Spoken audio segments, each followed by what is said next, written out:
La solidarité, c'est aussi celle des Restos du Cœur qui viennent de lancer leur 41e campagne. Une campagne qui dépend entièrement de l'engagement des bénévoles. Dans la Marne, ils sont 550 à se mobiliser pour les plus démunis. Il en faudrait des dizaines de plus pour un fonctionnement optimal. Deuxième épisode de votre feuilleton signé Kelly Lafin, Isabelle Griffon et Étienne Guillet. Chaque lundi, ce sont 10 tonnes de nourriture qu'il faut stocker dans ce local. Il y a du raisin et du fromage, on a du fromage.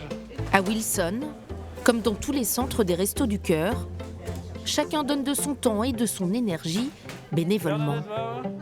C'est physique, ça c'est sûr. C'est vrai qu'on n'arrête pas. Quand on rend des palettes qui font 800-900 kilos, faut les tirer les palettes. 18. Ça passe de ton côté? Ouais, c'est bon. Si tu peux serrer le plus possible sur la... Comme Thierry, Michel est retraité. Il a choisi de s'engager l'an dernier après avoir participé à une collecte dans un supermarché. Il y avait des gens qui n'avaient pas beaucoup les moyens et qui venaient porter une boîte de conserve, 2 boîtes de conserve. Et donc à partir de là, j'ai dit bon, quand même, il y a des gens qui essayent de se démener. Je suis à la retraite, j'ai un peu de tête, j'ai 2 bras, 2 jambes. Je me suis dit, allez, on y va et puis on va donner un coup de main. Et le travail ne manque pas.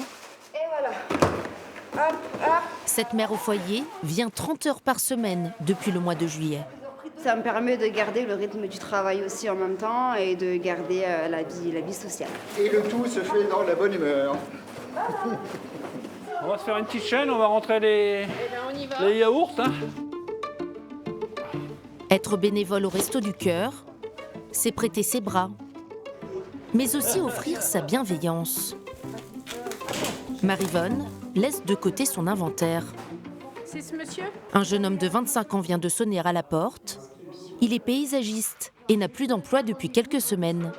C'est la première fois qu'il fait appel au Restos du Cœur. Vous avez un carton. Il me faudra m'apporter vos 2 pièces d'identité. Oui. La vôtre et celle de votre compagne. Rien du tout. En attendant son dossier, Marivonne lui offre de quoi tenir plusieurs jours.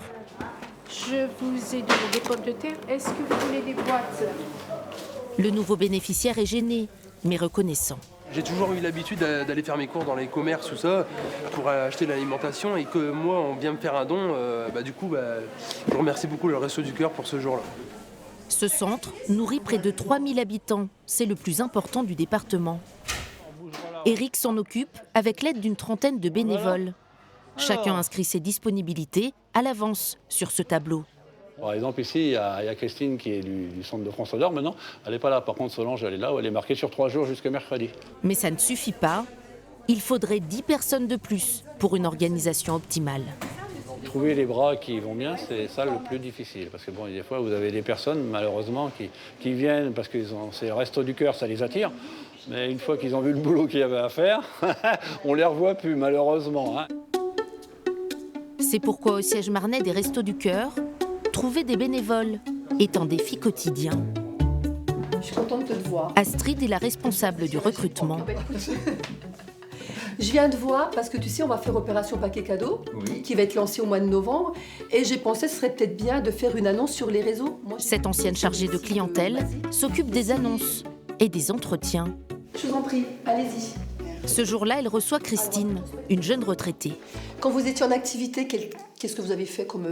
J'étais assistante commerciale. D'accord. J'étais dans un bureau. Dans un bureau. Cette candidate souhaite un poste de bénévole au futur entrepôt de Bethany. Astrid veut s'assurer que cette mission lui correspond. Mais vous allez faire un peu de manip. On est d'accord. Donc voilà, prendre les 30 packs de lait, les mettre au fond, monter aider.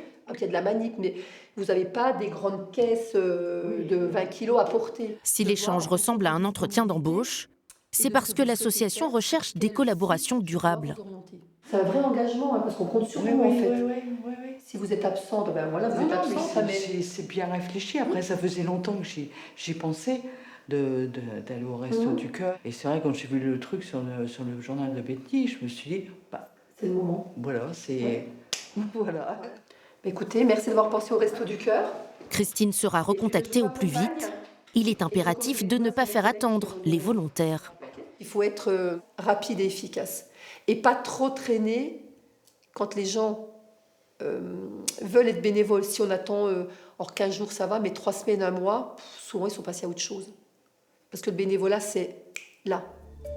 Dans notre prochain épisode, vous verrez que la mission de ces bénévoles va bien au-delà de l'aide alimentaire, pour permettre aux bénéficiaires de sortir définitivement de la précarité. Tu marques.